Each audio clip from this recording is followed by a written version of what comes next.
The end of the NFL season has finally come upon us. It was another wild season of football, lots of ups and downs, a lot of unprecedented things that we saw, especially in those final few weeks of the season. But with all that out of the way comes the best time of the year, which is NFL Wildcard Weekend, my personal favorite weekend of the year. Just all the games, playoff scenarios, real intensity. Oh, I can't get enough of it. So we got the 6 games coming up for this week, and I'm going to start off with my playoff predictions for Wild Card Weekend. First game we got coming up on Saturday morning is Seahawks versus the 49ers. Now, unfortunately, this is one of 3 games that are likely to be big blowouts, and this one obviously is one that I think is going to be one. In San Francisco, Seahawks were kind of lucky to make the playoffs, or I guess lucky is not the right word, but they needed some stuff to go in their direction, mainly in terms of them surprising everybody, having the kind of record that they did this season after they traded Russell Wilson. And then to the final game, which they won, but they needed help from the Lions to beat the Packers on Sunday Night Football, which the Lions would have had no incentive to win, but they did, and Seahawks got in. Seahawks, great story for them. The fact that they traded Russell Wilson, he was terrible for the Broncos. Broncos had a terrible record. They get the Broncos draft picks. Pete Carroll, gets to do his victory lap over Russell Wilson, all that.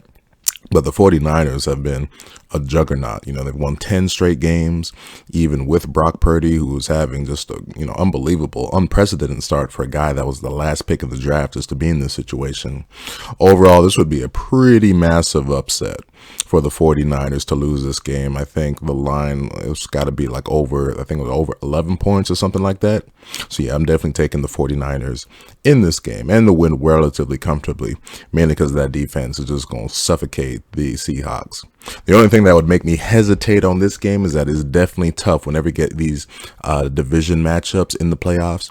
It is tough to beat the same team 3 times in a row. I mean, we've seen it over the last few years with the Saints and the Buccaneers. They weren't able to do it. The Saints beat them. The Buccaneers were able to beat them in the playoffs. Then last year, the 49ers and the Rams, 49ers weren't able to beat them that 3rd time in the playoffs. But I think the 49ers will get the Seahawks this time, and what I think will be a pretty comfortable victory for them.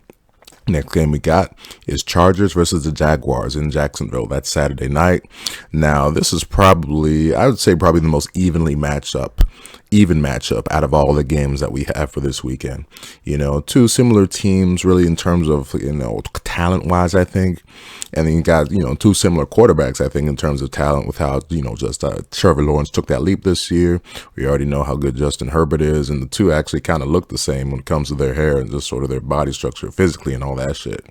The fact that this game is in Jacksonville, I think definitely gives Jacksonville the advantage. I think they were a little more consistent, especially down the stretch, than the Chargers. Chargers are definitely, like I said, this is a really even matchup. I guess I would give the quarterback edge slightly to the Chargers in this instinct, but I think Jacksonville, playing with the momentum, a whole lot of good stuff they had doing, winning that final game, even though the offense definitely didn't play great.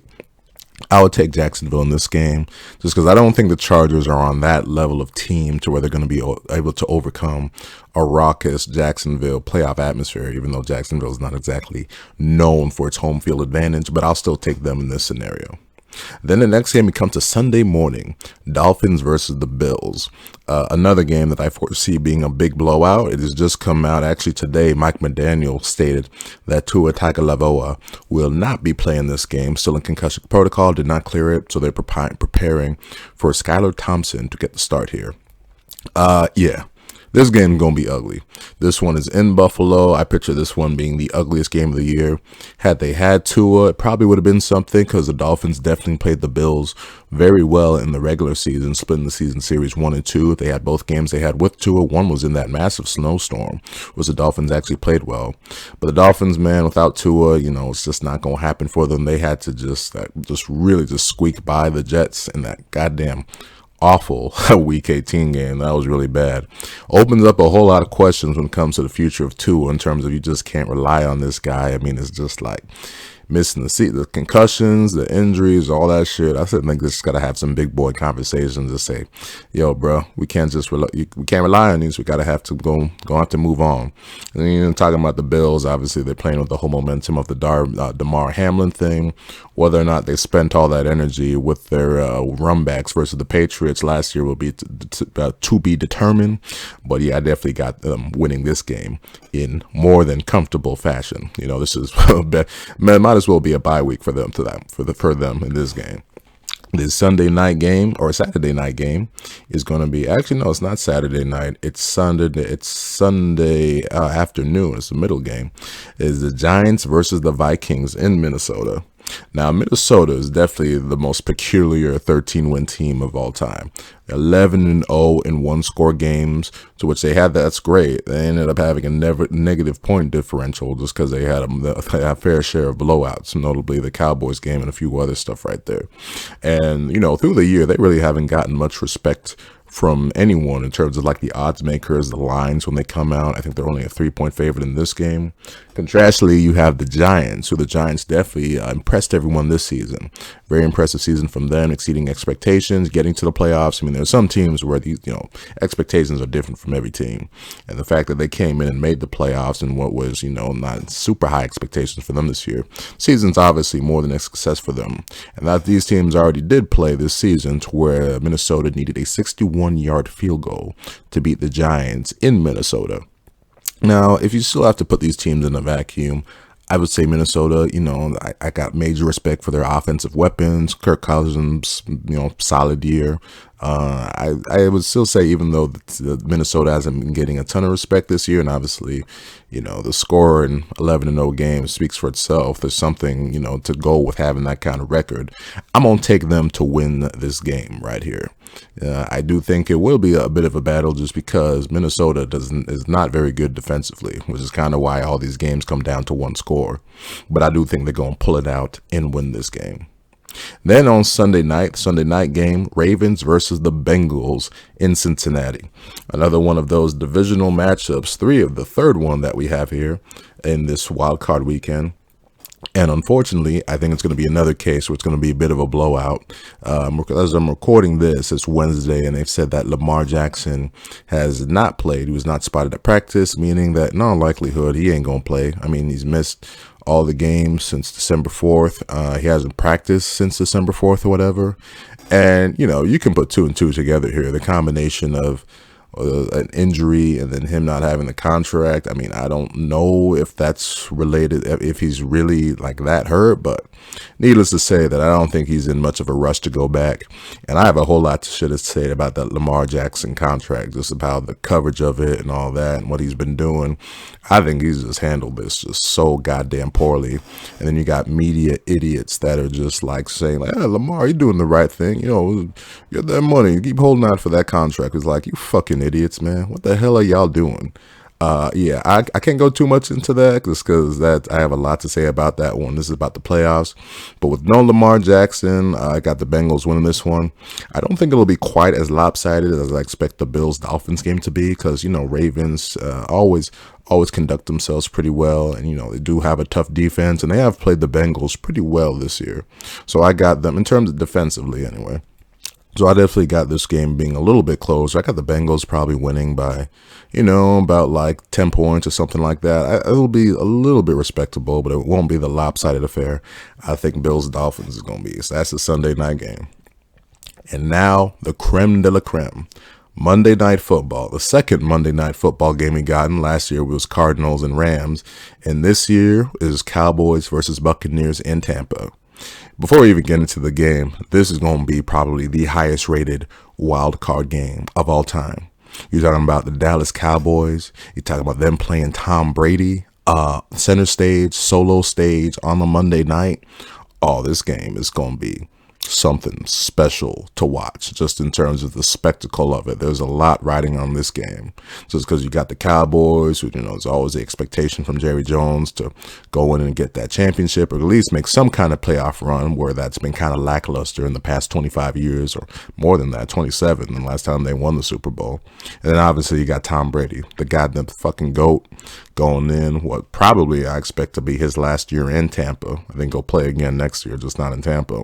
But whenever you get Tom Brady in the playoffs, despite how up and down the Buccaneers have been this year, it's always got to watch out and see if he got that next title run in him to go and get title number 8. Now, this game is one that, I don't know, there's a whole lot just because it is in Tampa. Cowboys definitely played a better regular season than the Tampa Bay Buccaneers. I really just throw out that opening game, week 1. That game, the teams, it just wasn't really, I don't think there's really much to go by from that game. But suffice it to say that the Cowboys, even though they had a really good regular season, that final game versus the Commanders in Washington, where, they still had something on the line in terms of getting the number 1 seed potentially, even though it wasn't super likely. The fact that they just put out an absolute stink bomb, losing 6-26, game not even competitive, and Dak Prescott's just been a turnover machine in these last, really ever since he came back. I think he's had multiple picks or something like that in every game in the last 6 or something like that. I think he was tied for interceptions with I can't remember who, and that's despite missing what was it, 5 games, and then towards the opening of the season when they had to have Cooper Rush. Yeah, it's you do that against Tampa, and it ain't going to work out so well. Specifically, if you do that against Tom Brady, it ain't going to work out well, because Tom Brady is the absolute king of making you pay for your mistakes. And you put Tom Brady in a playoff scenario where the chips are on the table, he sees the finish line, and you could be like, you know what, I'm here. Tom Brady's always motivated, despite his personal ups and downs he's been through this year. Mainly downs when it came to this regular season. Tampa Bay Buccaneers have shown this season, you leave the door open for them, you make mistakes, they gonna capitalize. And in that kind of scenario, and with how, Prescott, how he's been playing lately, and how up and down the team has been really, and the defense ain't quite the just all-out blitzing, sacking defense it was at the beginning of the season, I gotta have the Buccaneers winning this game. And it's sad to say, because I'm a Cowboys fan, and I'm always just hoping that, fingers crossed, can y'all just make a goddamn NFC championship game? Just forget about the Super Bowl, but come on, just a championship game. But the scenario, it's just kind of wrong place, wrong time with how kind of up and down Prescott's been, the turnovers, playing Tampa, that kind of playoff magic that Tom Brady always has. You always see it, even in situations where he loses, that magic he had against the Rams and how they self-combusted and they were able to come back and almost win that game. I see Tampa Bay winning this game, and like I said, will be the all-time highest rated wild card weekend game. It's going to be something special to watch. So there you go with my predictions for NFL wild card weekend. Unfortunately, this weekend I think will be noted by some major blowouts I do foresee in our divisional matchups in the playoffs, or division matchups in the playoffs in wildcard weekend. And the simple fact that there's major injuries being dealt with 2 out of 3. Dolphins not really having much of a chance without Tua and how they finished the regular season. And then with the Ravens with no Lamar Jackson. Like I said, I got a video coming on that later. And then the Seahawks just not really being in the 49ers class talent-wise. But I do think that the other 3, Chargers, Jaguars, Giants, Vikings, and Cowboys, Buccaneers, will be very entertaining, very competitive matchups that I definitely cannot wait to watch. So that'll do it for this playoff preview or playoff predictions for NFL Wildcard Weekend. We'll see how these things play out. If you made it to the end of this video, thank you for watching.